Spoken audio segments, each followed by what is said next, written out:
Buntut kericuan partisipan Lukas NMB yang tak terima penjemputan sang gubernur, kini Wakil Presiden Ma'ruf Amin buka suara. Wapres meminta para pendukung Lukas NMB Gubernur Papua berbesar hati dan legawa atas penangkapan Lukas oleh KPK. Hal ini disampaikan Ma'ruf Amin di Istana Wakil Presiden Jakarta pada Kamis 12 Januari. Ma'ruf yakin KPK menangkap Lukas NMB karena mempunyai bukti-bukti yang cukup dalam perkara yang kini tengah diusut. Ia pun menekankan bahwa langkah tersebut juga dilakukan KPK terhadap para tersangka kasus korupsi lainnya, bukan saja Lukas. Ia pun mengajak para pendukung Lukas untuk menunggu proses hukum yang menjerat Lukas. Tanya Wakil Presiden, Ketua Umum Partai Demokrat Agus Harimurti Yudhoyono atau AHY meminta masyarakat Papua menghargai proses hukum yang berlangsung pada Lukas NMB. Ia berharap Lukas diberi waktu untuk memulihkan kesehatannya sebelum melanjutkan proses hukum. Di sisi lain, AHY mengatakan pihaknya bakal mengawasi proses hukum Lukas yang berjalan di KPK. Ia tak mau ada tebang pilih dalam penegakan hukum yang berjalan. Diketahui kericuan pecah di sekitar Bandara Sentani, Jayapura saat Lukas hendak diterbangkan ke Jakarta seusai ditangkap KPK pada Selasa kemarin.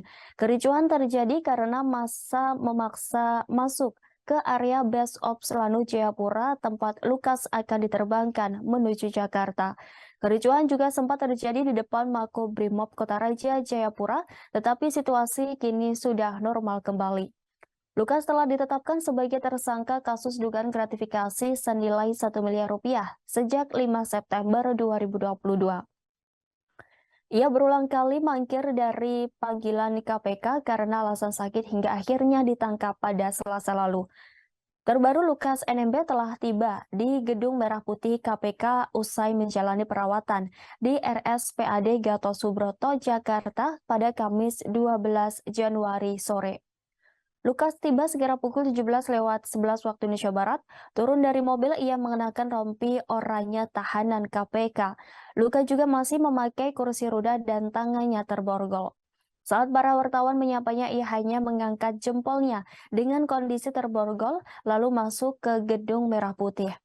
Sementara personel Gegana Brimob juga ikut mengawal kedatangan Lukas NMB ke Gedung Merah Putih KPK untuk pemeriksaan.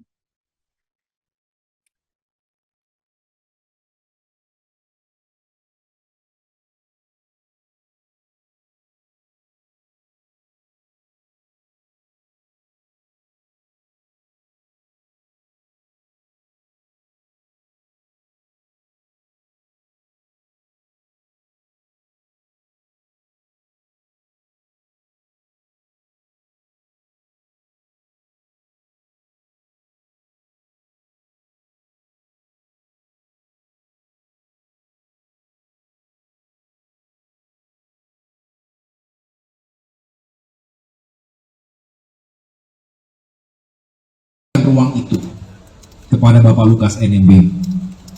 Kita tentu prihatin dan sekaligus memberikan doa dan support. Semoga yang pertama, kita berharap Pak Lukas NMB juga senantiasa diberikan kesehatan karena beliau juga akhir-akhir ini mengalami sakit, ya, karena itu adalah sesuatu yang bernilai untuk kemanusiaan, memberikan ruang untuk kita sehat. Setelah itu bisa menjalani segala hal termasuk proses hukum yang tengah dijalankan. Jadi kami jelas sejak awal, kami juga berharap bahwa masyarakat Papua juga bisa dengan baik menerima situasi ini, tetap tenang dan juga bisa memberikan ruang agar proses hukum bisa dijalankan dengan baik. Tetapi sekali lagi kami sebagai bagian dari keluarga besar mengharapkan agar Pak Lukas NMB juga diberikan kesempatan yang baik agar bisa memulihkan kondisi kesehatannya. Terima kasih sudah nonton. Jangan lupa like, subscribe, dan share ya.